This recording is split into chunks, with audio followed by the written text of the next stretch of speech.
today is fundamentally changing business communication. Whether in an office or the field, on a webcam or immersive suite, video is increasing communication efficiency and reducing the cost of doing business for companies around the world. Video's popularity, however, has resulted in a host of terms, acronyms, and technologies that can complicate finding the right solution for your organization. What do you need to assess to make the right choice?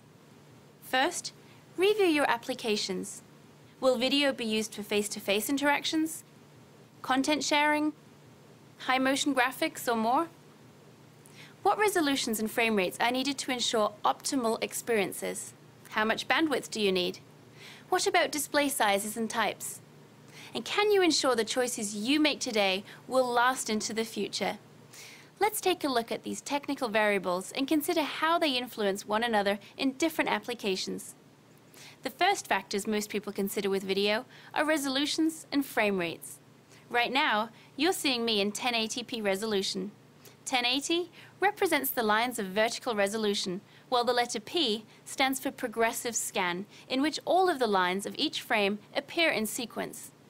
You may also see resolutions like 1080i. The I stands for interlaced, and generally in the world of video, progressive scan is preferred because interlacing causes details to twitter and blur at the cost of image clarity. Now let's compare the impact of resolution and frame rate on an actual video interaction. Lisa and Larry are in a traditional video conference that uses CIF resolution and about 384 kilobits of bandwidth. Now let's see Lisa in standard definition, or SD, which is about 4 times the resolution of CIF and requires about 768K of bandwidth. Notice the level of detail and clarity Lisa has over Larry.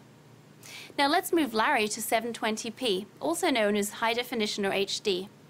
720p at 30 frames per second uses about 1 megabyte of bandwidth and is a primary driver behind today's widespread video adoption. In this interaction, Larry's gestures and expressions become immediately more impactful. Everything we've seen up to now has been shown at 30 frames per second, but now let's take Lisa to 720p and also double the rate to 60 frames per second. This mode uses about 1.5 meg of bandwidth and is the equivalent of high-definition broadcast TV.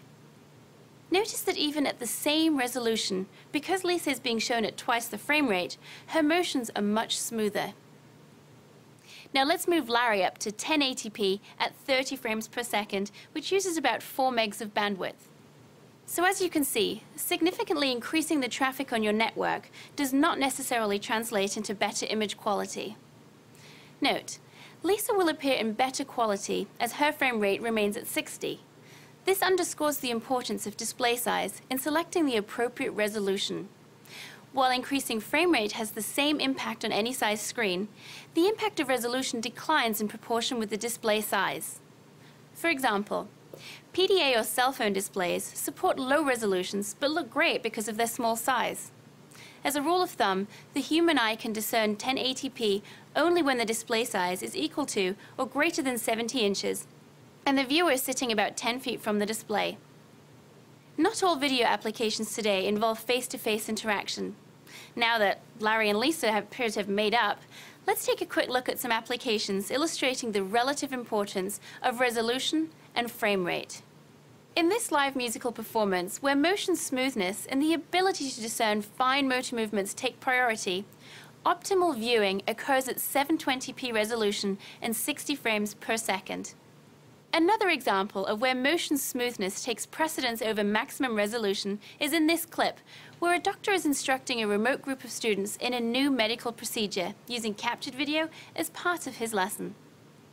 In some cases, though, clarity and fine detail matter more than motion. These examples from healthcare highlight the importance of maximum 1080p resolution. It's essential for the remote physician to see fine detail, such as an enlarged blood vessel or changes to the cornea. And in this example, the remote consulting physician sees the diagnostic image in 1080p high definition, enabling an accurate diagnosis of a patient hundreds of miles away. The importance of detail also extends into commercial applications. In these two examples, 1080p enables remote quality inspection of two very different products: a printed circuit board intended for use in consumer electronics, and a garment being manufactured for the retail market. In the world of video, clearly, one size does not fit all. Balancing quality with cost-effectiveness by choosing the right combination of frame rate, resolution, and bandwidth for your environments and requirements is critical. Whether you're video enabling desktops, conference rooms, lecture halls, or immersive suites, we hope this video helps you make a more educated decision. For more information, we welcome you to contact your Polycom representative. Thank you for watching.